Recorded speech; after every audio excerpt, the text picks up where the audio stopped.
दो टर्म है हमारे पास। कौन कौन टर्म है हमारे पास भाई? एक है फैक्टर। क्या है? फैक्टर।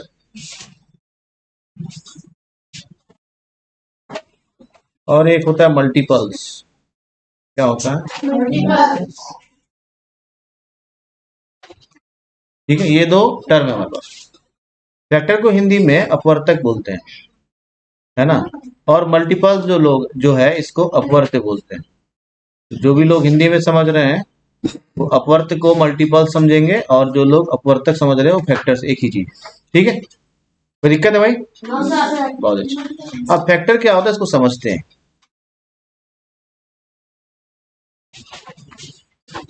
फैक्टर क्या होता है, जैसे हम लोग एग्जाम्पल के तौर पर लेते हैं, एक हमारे पास टर्म है 48। तो 48 को अगर हम लोग प्राइम फैक्टराइजेशन करते हैं तो सबसे पहले 2 से डिवाइड करेंगे, 24 होगा, फिर 12 हो जाएगा, फिर 3 से डिवाइड करेंगे, 2 से करेंगे। चलिए भाई, ये समझ में आ रहा है कि क्यों करेंगे ऐसा? चलो बहुत अच्छा। अब फिर 3 से करेंगे, ठीक है, इस तरह से कर लिए। तो 2 को जो है हम लोग, सॉरी 48 को हम लोग ऐसा लिख सकते हैं। ठीक है, कोई दिक्कत है? चलिए भाई, इसी तरह से हमारे पास 42 है, सपोज करता हूँ। 42 को अगर हम लोग फैक्टर्स निकालना चाहें तो 2 से डिवाइड करेंगे, 21 हो जाएगा। फिर 3 से डिवाइड करना चाह रहे हैं, 7 हो जाएगा। यानी 42 को हम लोग लिख सकते हैं 2 इंटू 3 इंटू 7। इस तरह से हम लोग लिखते हैं। तो ये 2, 3 और 7 जो है ये क्या है? फैक्टर है किसका? 42 का। इसी को हम लोग हिंदी में अपवर्तक भी बोलते हैं। समझ में आता गई? तो अपवर्तक क्या हो गया? फैक्टर हो गया। ठीक है, तो 2, 3 और 7 क्या है? फैक्टर है किसका? 42 का। जो भी फैक्टर होगा उसके साथ, मतलब इंपॉर्टेंट बात क्या आ गई कि अगर कोई नंबर किसी दिए हुए नंबर का फैक्टर है, इसका मतलब उससे वो कंप्लीटली डिविजिबल होगा। इसका मतलब ये हुआ कि अगर 2, 3 और 7 फैक्टर है किसका? 42 का, इसका मतलब है कि 42 2 से भी कंप्लीटली डिविजिबल है, 3 से भी और 7 से भी। ठीक है, तो कोई भी नंबर अपने सारे फैक्टर्स से कंप्लीटली डिविजिबल होता है। क्लियर हो गया? दूसरा है मल्टीपल्स। मल्टीपल्स टेबल सभी लोग पढ़ते हैं, 3 का टेबल पढ़ते हैं ना, 3, 6, 9 ऐसा टेबल में आता है। ये जो टेबल पढ़ते हैं ना, ये मल्टीपल्स एक्चुअली। 3 का टेबल में हम लोग 3 का मल्टीपल्स पढ़ते हैं, 4 के टेबल में 4 का मल्टीपल्स पढ़ते हैं, 5 के टेबल में 5 का मल्टीपल्स पढ़ते हैं, है ना। 5 का मल्टीपल्स का मतलब हुआ 5 इंटू 1, 5 इंटू 2, ये क्या है? 5 का मल्टीपल्स है ना। ये क्या है? 5 का मल्टीपल्स लिख रहे हैं हम लोग। मल्टीपल समझ में आ गया? तो जैसे 15 है, 15 का मल्टीपल्स क्या क्या हो सकता है बताओ? 30 हो सकता है, शाबाश। 45 हो सकता है। अब तुमसे पूछेगा कि 105 जो है ये क्या 15 का मल्टीपल है? तो इसको टिक करेंगे, है ना। फैक्टर और मल्टीपल समझ में आ गया। अब 5 और 3 क्या है? ये 15 का फैक्टर है। 5, 3 क्या है? 15 का फैक्टर है। जबकि 105 क्या है? ये मल्टीपल्स है किसका? 15 का। दोनों में अंतर समझ में आ गया? तो एक को हम लोग बोलते हैं अपवर्तक, जिसको फैक्टर बोलते हैं, दूसरा को बोलते हैं मल्टीपल्स, इसको बोलते हैं अपवर्तक। क्लियर हो गया? अब मजेदार बात देखना है क्या है, एक सवाल है, उसके हिसाब से हम लोग थोड़ा इंटरेस्टिंग बनाएंगे। चलिए सवाल समझते हैं हम लोग, है ना। We have given 2 numbers.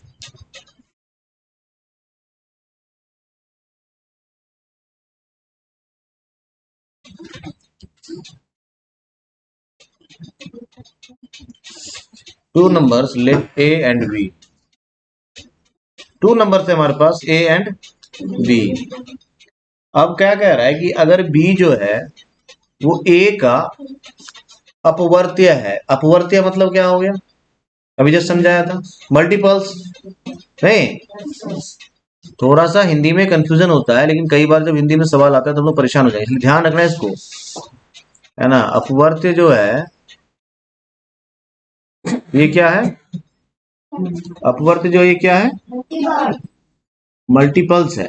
क्या है? ठीक है भाई, इसको क्या लिखते हैं हम लोग? मल्टीपल्स लिखते हैं। ठीक है। अब है कि ए बी का अगर मल्टीपल्स है तो इनका एलसीएम क्या होगा, है ना। कोई भी नंबर, जैसे हम लोग इसको सवाल को समझने लेते हैं, जैसे 4 है, 4 का मल्टीपल्स क्या हो सकता है? 8 हो सकता है, या 4 का मल्टीपल्स 12 भी हो सकता है, 16 हो सकता है, 20 हो सकता है, इस तरह से हो सकता है। अब अगर तुमसे पूछा जाए 4 और 8 का एलसीएम क्या होगा? 8 होगा। अगर 4 और 12 का पूछा जाए तो क्या होगा? कोई भी अगर नंबर ऐसा हो और ऐसा हो जिसमें कि ये जो है इसका मल्टीपल्स है, अगर a जो है वो b का मल्टीपल है तो इसका एलसीएम क्या होगा? b होगा नहीं। और अगर b जो है, सॉरी, अगर b जो है वो a का मल्टीपल है तो a हो जाएगा। समझ में आता है? जैसे 4 अगर, सॉरी 8 अगर 4 का मल्टीपल है तो 4 इसका एलसीएम होगा ना। नहीं समझ में आया कि 8 होगा एलसीएम? 8 होगा ना। तो सब यस सर बोल रहा। 4 और 12 में एलसीएम क्या होगा? 12 होगा ना। तो जो भी नंबर अगर b जो है वो a का मल्टीपल्स है तो b जो है वो क्या हो जाएगा? एलसीएम हो जाएगा। और एचसीएफ क्या होगा?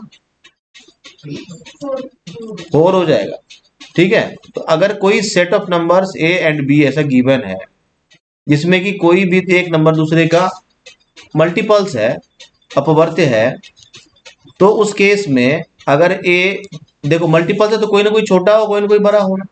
इस केस में 4 क्या स्मॉलर देन दी 8 है।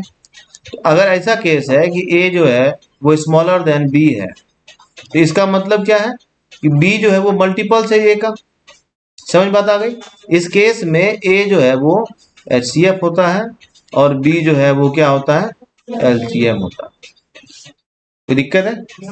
इसी को हम लोग और डिटेल में समझने के लिए समझ सकते हैं ऐसा क्यों होता है। देखो भाई, प्रोडक्ट ऑफ नंबर जो होता है ना,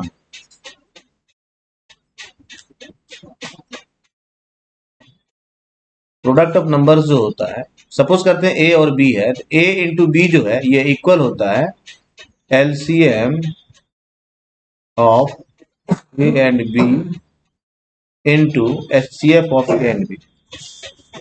इसको लिख लेना, ठीक है, ये लिख लेना ऐसा होता।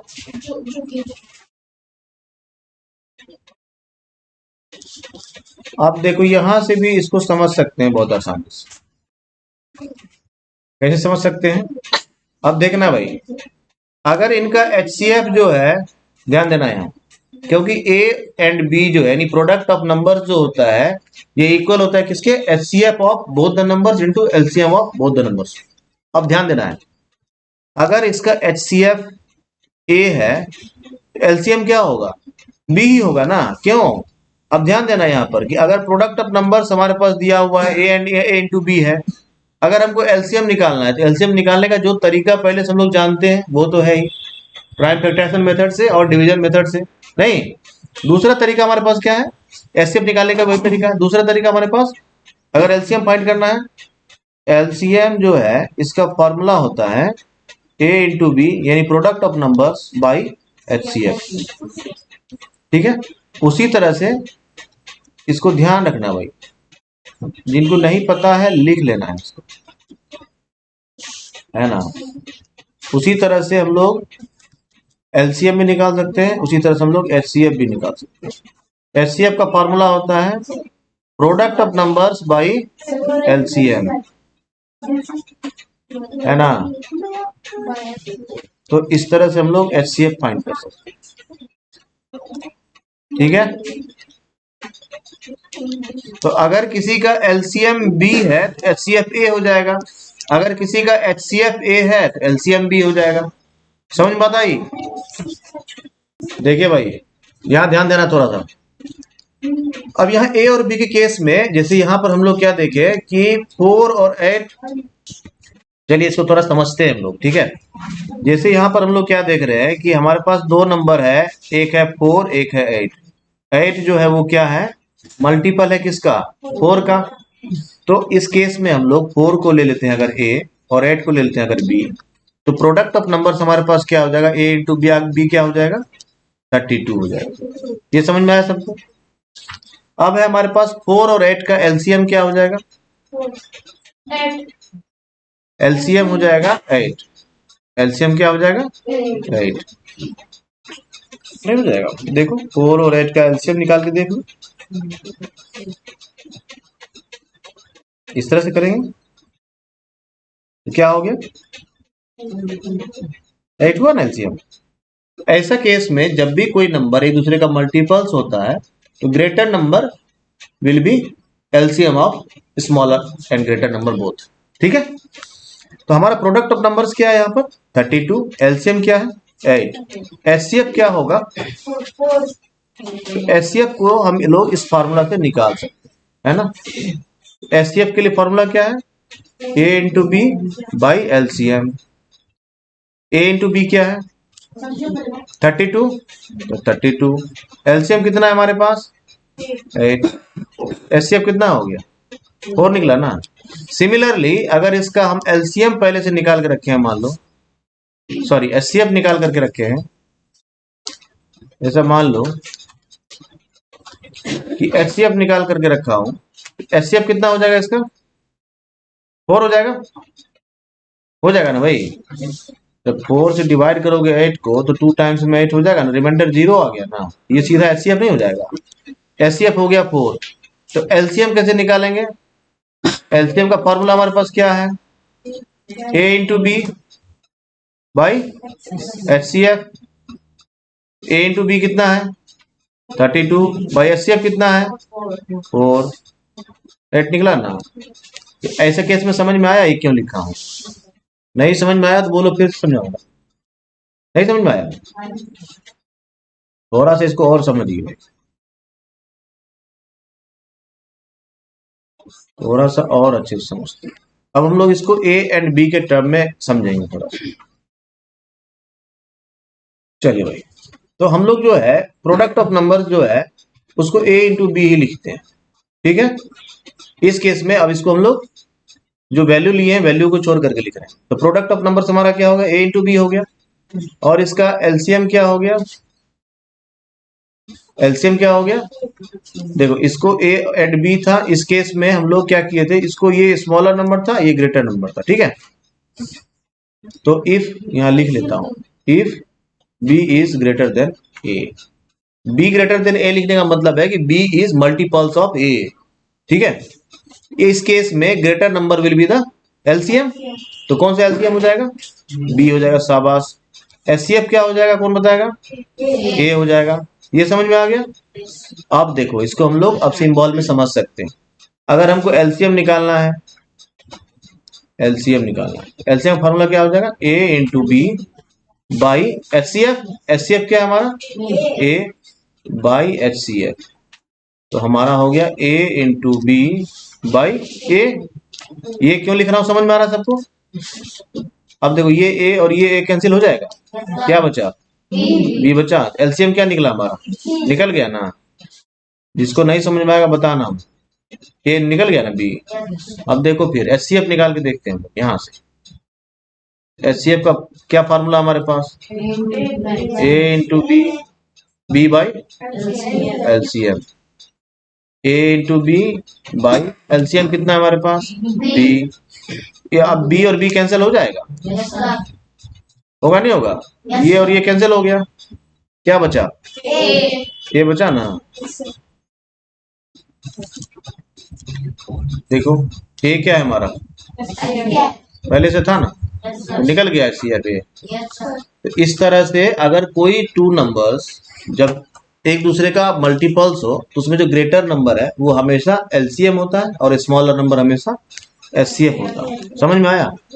इस केस में क्या होगा, स्मॉलर जो है वो एचसीएफ हो जाएगा और जो ग्रेटर नंबर है